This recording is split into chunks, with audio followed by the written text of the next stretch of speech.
Hi, this is Jamie Cruz, and this is my EDL 853 Module 14 case study, when a student's rights are wronged. Section 1 is a summary.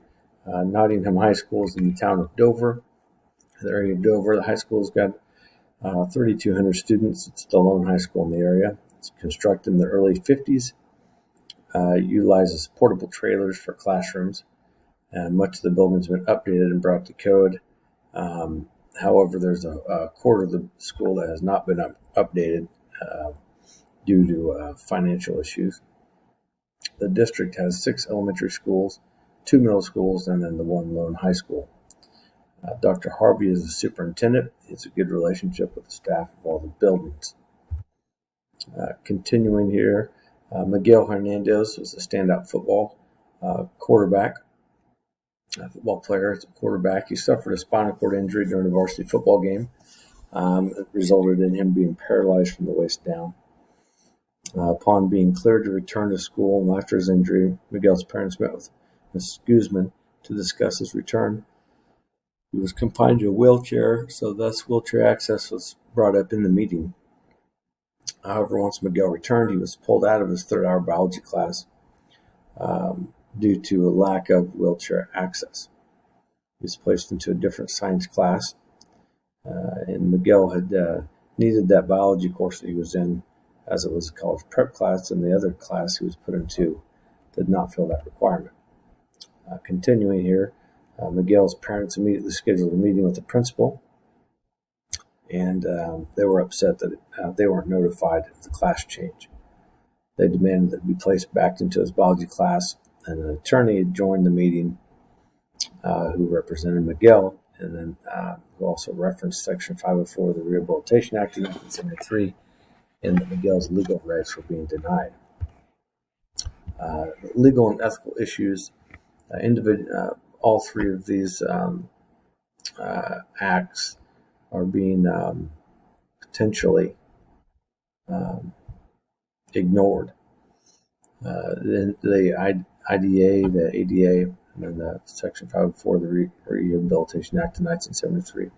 His legal rights are being infringed upon due to accommodations not being made for him to attend his biology class. The school is opening itself up for legal action, and the school's actions of inequality toward Miguel by not allowing him to stay in his biology class, which is in turn denying him equitable access to educational resources and the opportunity for educational success. So what's happening? Basically, Miguel's legal rights are being violated due to the fact that he's not given physical access to his biology class, and he's removed simply due to him needing wheelchair accessibility to the classroom. What we know, synthesizing the facts about the people: Miguel is injured in the football game, requires use of a wheelchair, and is removed from a biology class. Mr. and Mrs. Hernandez, Miguel's parents, had met with the counselor prior to their son returning to school. They were not informed of the class drop. They met with the principal, myself, following the class change, and they brought a lawyer to the meeting. Howard Carey is the attorney for Miguel. Ms. Guzman is Miguel's counselor who changed his biology class, and then I'm the principal, and I met with Miguel's parents and the lawyer. The place, Nottingham High School, it's in Dover.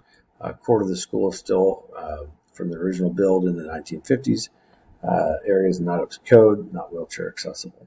Football field where the area injury occurred to Miguel, where he was thus paralyzed due to his spinal cord injury.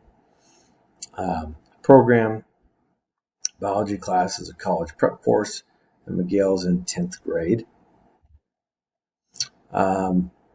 Things I don't know. Are there any classrooms or areas that the biology class could relocate to with wheelchair accessibility? Are there open classrooms or areas that we could move to? What's the cooperation level of the biology teacher to relocate if a different space is available? And what burden would it put on the kids? And then what is the timeline for the building to actually be brought up to code? Is there a plan in place? Has the school experienced any other issues with not meeting the needs of students with disabilities due to the code issues? Has there been an IEP meeting or any other special needs process been put into place for Miguel. And then has the superintendent been notified? Section 4, review and prioritize. Miguel's injury and the need for wheelchair access in the school's lack of providing the access has led to Miguel being removed from his biology class. Miguel's legal rights are being violated, which could result in litigation, which could be fiscally damaging as well as damaging to the reputation of the school district and the high school.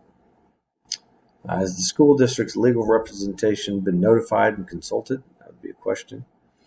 Why did Ms. Guzman not consult me prior to taking Miguel out of his biology class? Is there a suitable area to move the biology class to? And could wheelchair access be made possible for the biology class in a timely manner? Options and consequences. So here are our options. One would be take no action and make no accommodations. And the consequences would be almost certainly result in litigation. 2 would be immediately begin construction, on the out-of-code portions of the building, relocate all the students impacted by the loss of the class space to a different school to finish out the year. This would cause a great deal of strain on those students forced to relocate, and the fiscal impact of the new construction would likely be too much of a burden for the school district to handle.